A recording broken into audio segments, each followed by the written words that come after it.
Assalamualaikum warahmatullahi wabarakatuh, kawan-kawan di mana saja berada. Nah, hari ini kita sudah melakukan penanaman, sedang melakukan penanaman cabai, di mana dengan cara kita tanam pada kesempatan ini ialah yaitu satu baris ya, satu baris, kemudian dengan jarak antar lubang itu ada 30 cm. Penanamannya dalam satu lubang itu ada satu tanaman dengan pemberian di antara pupuk ya, lubang pupuk ini lebih kurang 20 cm, di sana 20 cm. Nah, faktor ini nanti kita akan lihat perbedaannya dengan tanam dua baris dan tanaman satu baris. Kita akan perhatikan. Kalau kita perhatikan tanaman saya yang sudah rimbun tersebut, itu penanamannya dua baris. Karena kenapa? Kemarin kita itu kan setelah bawang dipanen, kita itu memang fokus perawatan dari cabai itu dengan dua baris, karena lubang yang harus kita tanamnya itu ada dua baris. Nah, hari ini sebagaimana dilihat di belakang ini, penanamannya satu baris dengan satu lubang itu ada satu tanaman. Nah, dengan jarak ya, jarak ini sangat sesuai ya. Kalau ingin menanam tanaman cabai satu baris itu harus seperti ini, harus sesuai dengan cara kita yang hari ini kita lakukan, yaitu dengan jarak bedengan. Kita mulai dari jarak bedengan itu ada lebih kurang 130 cm, dengan ketinggian bedengan itu sampai 40 cm.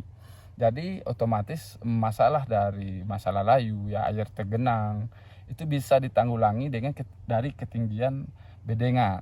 Jangan sampai bedengan itu berukuran 10 cm, apalagi ya di bawah itu bisa sangat riskan terhadap masalah layu fusarium. Nah, ada beberapa faktor. Pada hari ini kita akan ungkap ya. Hari ini kita akan bahas dan ungkap rahasia di balik rimbunnya cabai yang sering kita lakukan. Di situ ada beberapa faktor.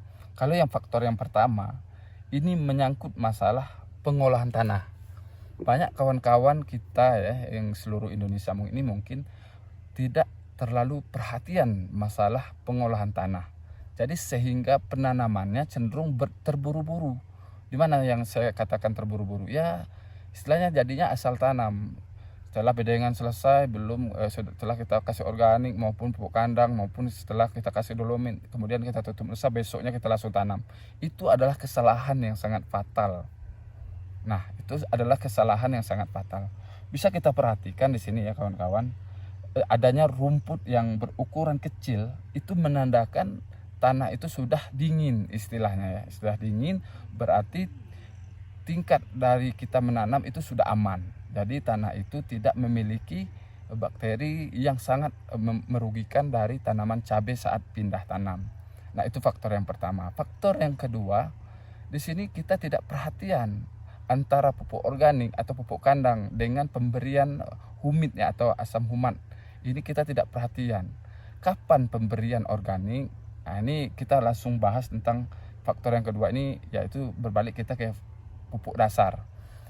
Awal kita mulai pembenahan dari tanah ini ialah kita pertama membentuk bedengan separuh jadi, kemudian kita tabur pupuk dasar. Kalau saya pribadi tidak menggunakan organik ya, tidak menggunakan organik atau pupuk kandang istilahnya. Dan yang saya gunakan itu ada petroganik bisa, dan juga itu petroganik itu bisa dikatakan ada beberapa persen lah yang kimianya, selebihnya ya ada juga organik, namun kita tidak tahu cara pengolahannya. Nah, di sini kita ungkap yang pertama yang harus kita lakukan ialah pembentukan bedengan setengah jadi, kemudian pemberian kapur duluan, pemberian kapur di bedengan, kemudian kita tabur pupuk dasar. Tahap selanjutnya pupuk dasar dengan pemberian pupuk dasar fosfat dan ponska, ini jangan lupa ya, ponska. Nah, kebiasaan saya pribadi ini, saya selalu mencampurkan dengan kapur ya.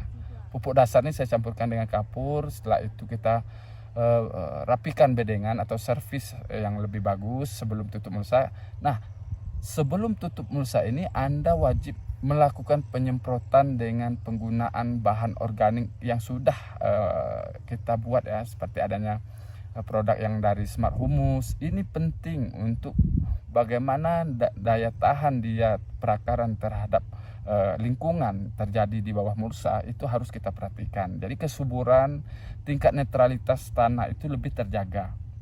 Nah, itu yang faktor yang kedua. Setelah itu baru kita lakukan penutupan mulsa.